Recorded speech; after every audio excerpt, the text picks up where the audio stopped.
नमस्कार मित्रांनो, मनमेव मराठी या यूट्यूब चॅनलमध्ये आपणा सर्वांचे पुन्हा एकदा स्वागत आहे. मित्रांनो, आजचा काळ हा स्पर्धेचा, अपेक्षांचा आणि जबाबदाऱ्यांचा आहे.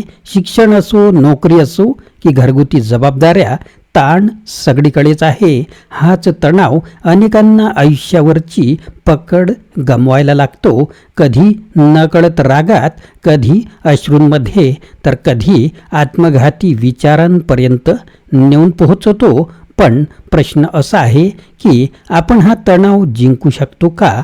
तणावातही आयुष्य सुंदर जगता येईल का? उत्तर आहे होय.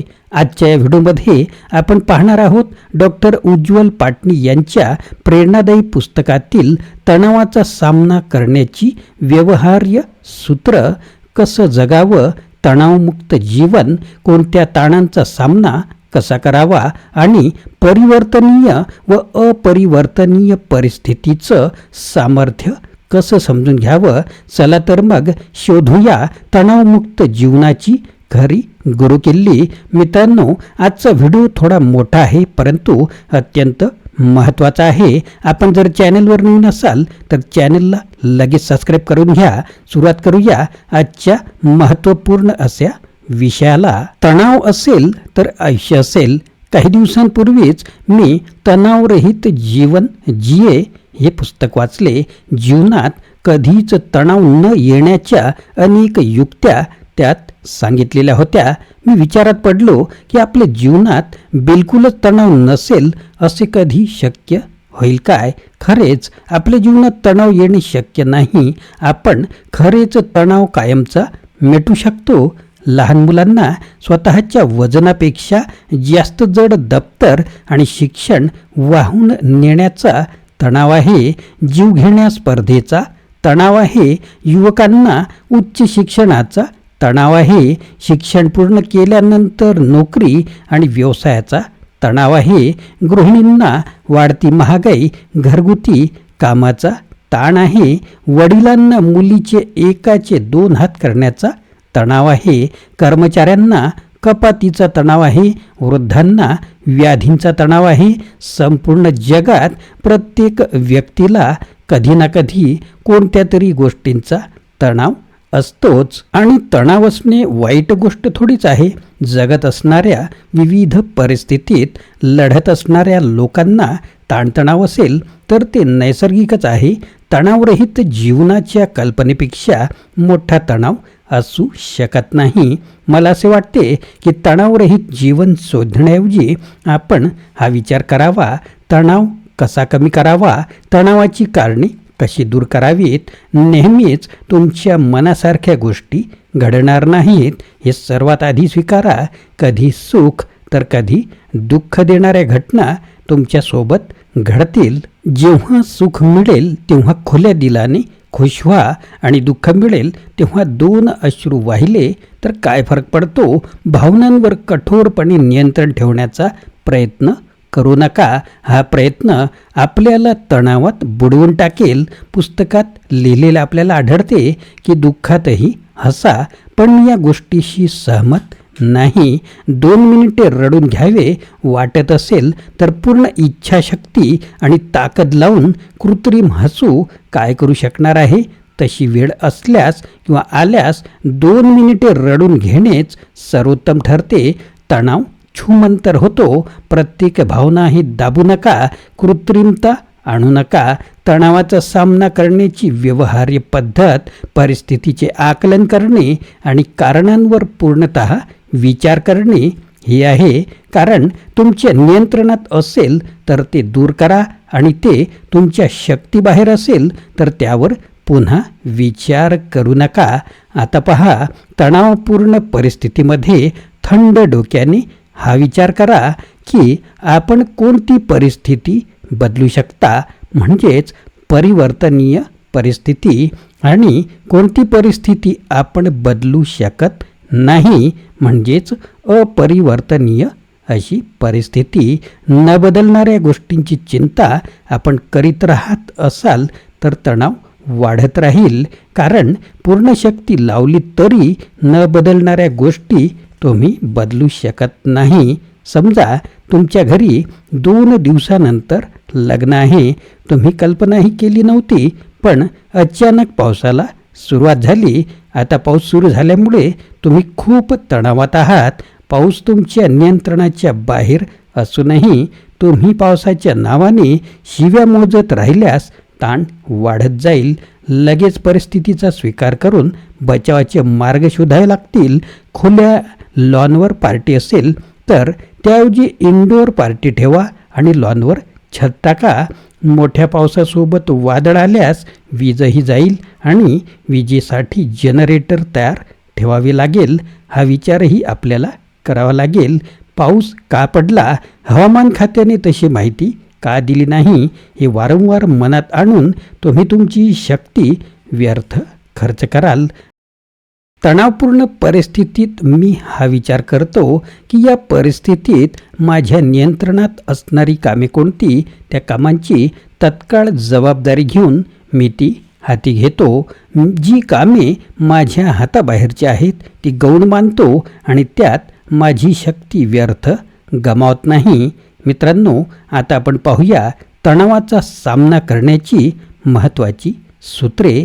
वाटून टाकाल तर कमी होईल, लपवाल तर वाढेल. सहसा लोक तणावाची कारणे आतल्यात दाबून टाकतात. इतर लोक आपल्यामुळे तणावग्रस्त व्हावेत असे त्यांना वाटत नाही आणि इतरांनी त्यांना दुर्बल समजावे आणि स्वतःच्या अंतस्थ गोष्टी इतरांना कळाव्यात असेही त्यांना वाटत नसते.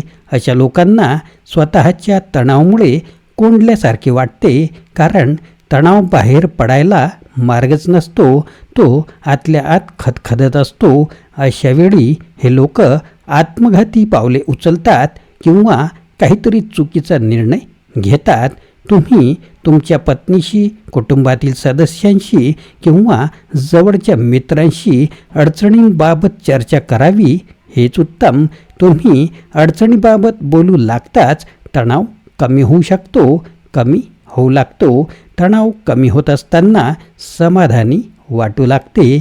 तणावामुळे विचार करण्याच्या सकारात्मक प्रक्रियेलाच अडथळा निर्माण होतो. आपण इतरांशी चर्चा केल्यास त्यांना त्यांच्या सल्ल्यामुळे कधीकधी अचानक नवीन उपाय सापडतात. उपाय शोधण्याची मानसिकता स्वतःमध्ये निर्माण होते. अजाणतेपणी दुर्लक्ष केलेले कितीतरी मुद्दे अचानक समोर येतात. आता पहा लेखक काय म्हणतात. मी डॉक्टर आहे, त्यामुळे वैद्यकीय क्षेत्रातील एक गोष्ट सांगतो. शरीराच्या एखाद्या भागात संसर्ग झाल्यास तिथे पू तयार होतो आणि रुग्णाला सहन न होणाऱ्या वेदना होऊ लागतात.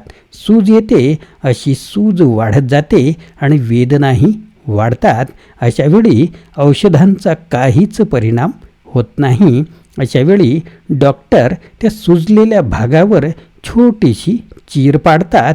सुजलेल्या जागी फट तयार होताच गतीने पू आणि संसर्ग बाहेर पडतो. रुग्णाला आश्चर्यकारकरित्या आराम पडतो आणि औषधेही परिणाम करू लागतात.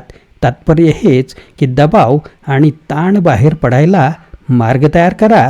अडचणी वाटून घ्या, स्वतःच्या मनात साठवू नका. वागणुकीकडे लक्ष द्या. आपले शब्द आणि कामांमधून तणावाचे प्रतिबिंब दिसते. आपण लवकर उत्तेजित होतो, चिडतो, मग चुका वाढतात आणि तणाव आणखी वाढतो. या चुकांची भरपाई नंतर आपल्याला करावी लागते.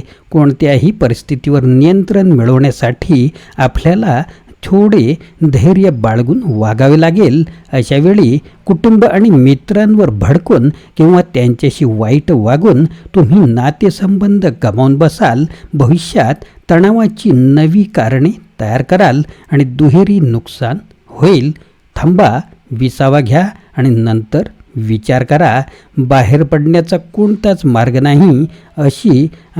अशा परिस्थितीत तुम्ही पूर्णपणे बुडाले आहात असे वाटत असेल तर थोडे थांबा आणि जबरदस्तीने विसावा घ्या. थोडे कष्ट पडतील, जास्त प्रयत्न करावा लागेल, परंतु ताणाच्या मुळांपासून स्वतःला दूर ठेवा. तुमच्या सर्वात आवडत्या मित्राला भेटा, आवडता चित्रपट पहा किंवा मनाला स्पर्श करणारी गाणी ऐका. थोडेसे पुस्तकी वाटते, पण ही सिद्ध झालेली पद्धत आहे. त्यानंतर पुन्हा तणावाच्या कारणांवर विचार करा. ज्यावर लक्ष दिलेले नाही त्या दिशेने विचार करा. विस्ताराने विचार करा. पूर्वग्रह थोडे बाजूला ठेवून विचार करा. स्वतःला इतरांच्या जागी ठेवून विचार करा. तटस्थ होऊन विचार करा.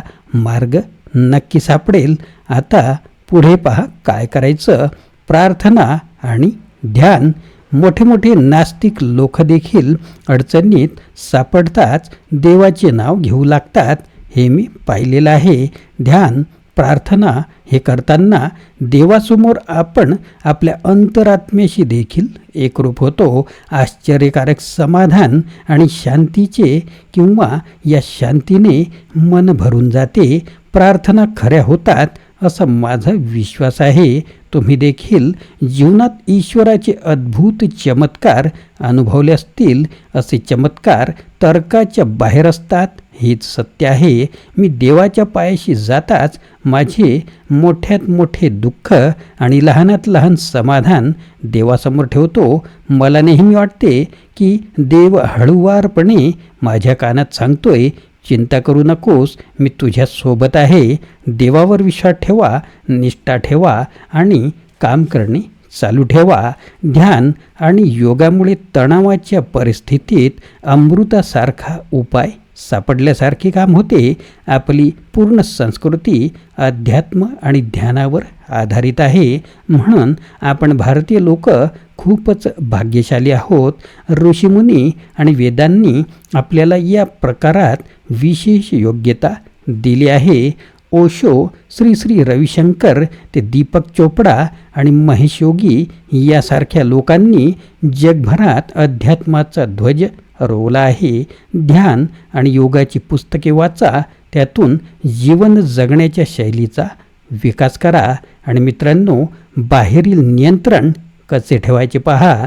स्वतःवर नियंत्रण ठेवण्याच्या प्रयत्नात काही प्रमाणात आपल्याला यश आले असेल तर या परिस्थितीवर नियंत्रण मिळवण्याचे सुकाणू हातात घ्यावे लागेल. तुमच्याकडून कोणत्याही प्रकारचा बदल शक्य असणाऱ्या गोष्टी हाती घ्या.